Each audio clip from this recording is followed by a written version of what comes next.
Kishimoto é o melhor mangaka do mundo.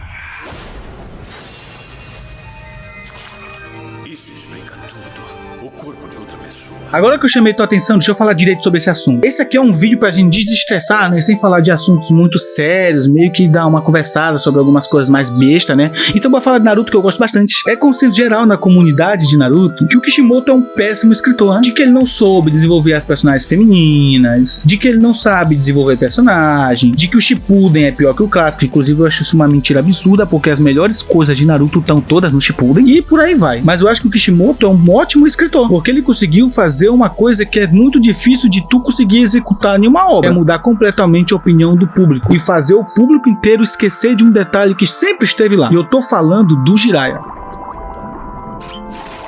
O Jiraiya aparece lá no clássico como um tarado que tá espiando as mulheres da fonte termal. E ele continua o clássico inteiro sendo isso. Essa é a principal característica dele. É um tarado. Toda hora ele tá sendo tarado. Quando ele vai lutar contra o Itachi e o Kizami, ele tá com uma rapariga na costa. Então a característica principal do Jiraiya é ser um tarado. Sempre foi isso. É daí que vem o termo Ero Sennin, que aqui no Brasil virou o sábio tarado. O Jiraiya sempre foi o sábio tarado. E isso se manteve no Shippuden inteiro também. Todo mundo lembrava do Jiraiya como um cara nojento, um cara tarado, um cara pervertido, um cara que espiava inclusive pessoa de menor tomando banho, o cara chegava a ser pedófilo, e isso gerava um ranço numa galera, inclusive em mim. Só que aí vai vir a briga dele com o Pen e muda tudo, porque hoje em dia, ó, tudo que se fala sobre o cara é que o cara era um cara destinado a ser grandioso, que cometeu diversas falhas, mas que tentou lutar pela paz e fez tudo que era possível, que queria treinar os alunos, que era um grande sábio dos sapos e tal.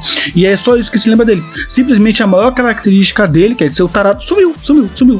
É só você ver os vídeos sobre o Jiraiya que existem no YouTube, que são todos sobre a história dele, e nenhum foca na parte dele ser tarado, que era a principal característica dele na obra inteira. E você vê, por exemplo, os raps do Jiraiya são todos sobre o fato dele ser um sábio, dele não ser valorizado quando ele era criança e tal.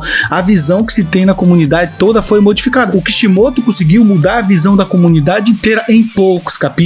E isso é uma coisa que somente um excelente autor consegue fazer. É sério que tu consegue olhar pro Jiraiya e não perceber o quanto que o Kishimoto é um bom escritor? Eu já fiz um vídeo aqui explicando que a dinâmica da internet privilegia quem tem um discurso raso. Isso é uma das causas de por que a galera não percebe que eles estão simplesmente errados nesse ponto. Eu tô acostumado a assistir vídeos de gente que faz vídeo todo dia sobre o assunto, ou seja, gente que não se aprofunda. Eu já assisti 1 bilhão de vídeos sobre Naruto e eu fui acostumado a pensar que a obra era mal escrita. Mas depois que eu parei pra raciocinar, eu fui percebendo que não é. Muitas coisas que a gente fala que é uma escrita ruim é só exagero mesmo. Pior, é gente que não sabe o que é roteiro, não sabe o que é narrativa e tá falando sobre isso como se soubesse. Eu te desafio a achar um Battle Shonen com a mesma classificação indicativa de Naruto que tenha construído o time de vilões melhor do que a Akatsuki. A Akatsuki é um time com mais de 10 vilões em que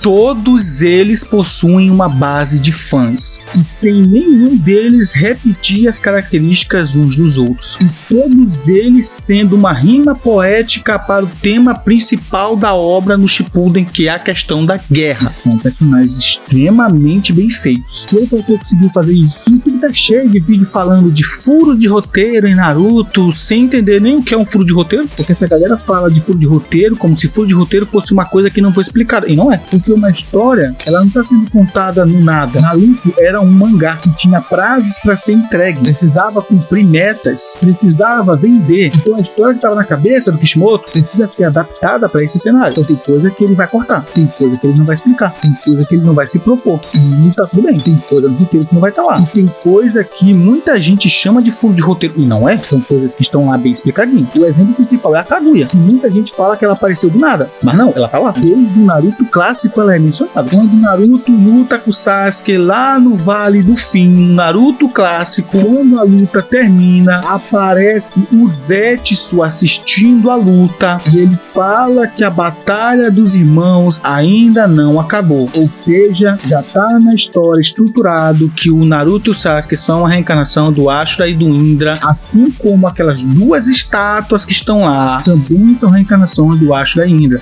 O que quer dizer que o Naruto e o Sasuke reencarnaram o Madara e o Hashirama, que reencarnaram o Ashura e o Indra. Que significa que o Zetsu tá trabalhando para alguém para fazer se concretizar essa história. Ou seja, Kaguya tá lá. Só que o povo vai pela opinião de um youtuber e não para assistir, né? E nem para raciocinar que tá assistindo. Se é bem construído, aí é outra coisa. Mas existe essa história de que a Kaguya apareceu do nada, que é consenso geral na comunidade, é só uma burrice que virou consenso. Porque a maioria das vezes as coisas que viram consenso são burrice. Outra coisa que as pessoas chamam de furo de roteiro é o Madara não ter percebido que o Zetsu iria trair ele. Porque essa galera acredita que o Madara foi construído para ser um personagem inteligente. E não foi. O Madara sempre foi construído para ser uma dualidade. Um cara que se acha muito inteligente, se acha superior a todo mundo, mas não é. O Madara sempre achou o cara mais fodão na vila que existia. Levou uma surra colossal do Hashirama. O Madara tinha um plano mega arquitetado para que ele morresse e depois lá no futuro ele fosse reencarnado. Mas ele confiou esse plano a duas crianças aleatórias. O Madara tinha todo o plano de conservar o Rinnegan dele para quando ele revivesse. Aí ele deu o Rinnegan pro Nagato, uma criança aleatória. E ele confiou que o Obito não trairia ele, iria encontrar o Nagato, treinar o Nagato, fazer o Nagato também não trair ele, e o Nagato estaria disposto a, quando o Madara revivesse, dar o olho pra ele poder ter o Rinnegan de volta. Como esse personagem foi construído desde o começo pra ser um cara que se acha inteligente, mas não é, que tá na base do personagem. Isso é dito quando o personagem morre, parece que a galera não assistiu. Então ele confiar no Zetsu é mais uma vez a estrutura dele se repetindo. Ele achou realmente que o Zetsu iria seguir ele como um lacaio pra sempre. Então ele deu as costas e não desconfiou em momento nenhum. A estrutura do personagem sempre foi um cara que se acha grande coisa,